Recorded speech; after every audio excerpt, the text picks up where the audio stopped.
Mayong hapon sa tanan. Naigipahitabo na DSWD subsidy for the transportation diha sa tuang Panabo Gym.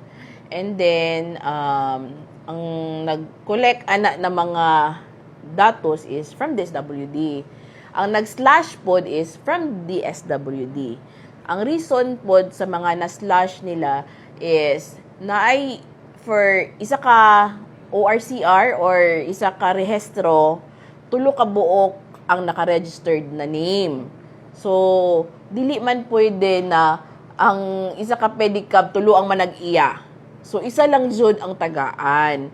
So, muna kasagaran ang reason sa katong mga na-slash na almost 1,140 something.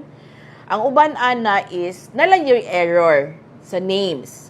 Karon, kauban ni admin officer nato Sir Pedro Misoles, ang ato ang CS TMU Alvin ug ato ang BPLS Ma'am Juliet, gihanay na no kay nakiistorya man ta kay RD sa DSWD kaganiha. Kay mo may mando sa to ang mayor na istoryahon si RD na katong mga na error lang sa names o apelyido i-considered siya.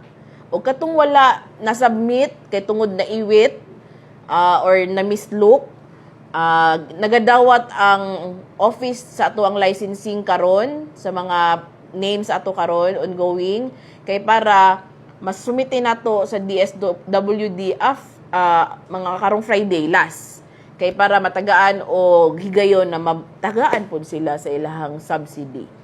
Pero katud yung mga nawala kay tungod sa isa ka rehistro tulo ang nagpa-register, dili jud to pwede. Sa pagklaro na siya. Yes.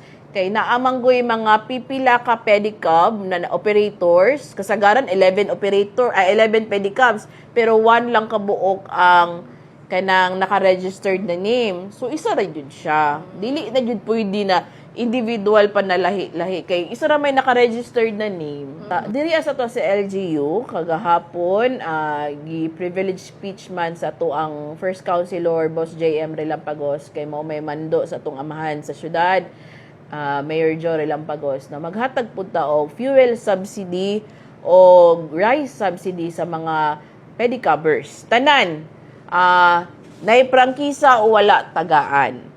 So, ang pamaagi ana karon nagstrahanay man ni Miss Juliet kaganiha sa baba na katong mga naay prangkisa ipabay barangay jud namo, no? Bay barangay ang record kay para ma-identify nato ba ug ma-schedulean nato ang pag-release sa fuel kay dili man jud kwarta ang ihatag.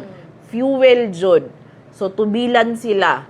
Pati ang rice. Ang sa kolorom Ate Jo, unsaon pamaagyan na nila? Same yapon by barangay naatay on-site na registration pero mag-post lang may kung unsay requirements or unsay kanang dalhon sa mga walay prangkisa or warik-warik or kolorom unsa pay tawag ana. As of karon, ingon si Boss JM, next week daw sa ilang next session is katong finalization sa approval.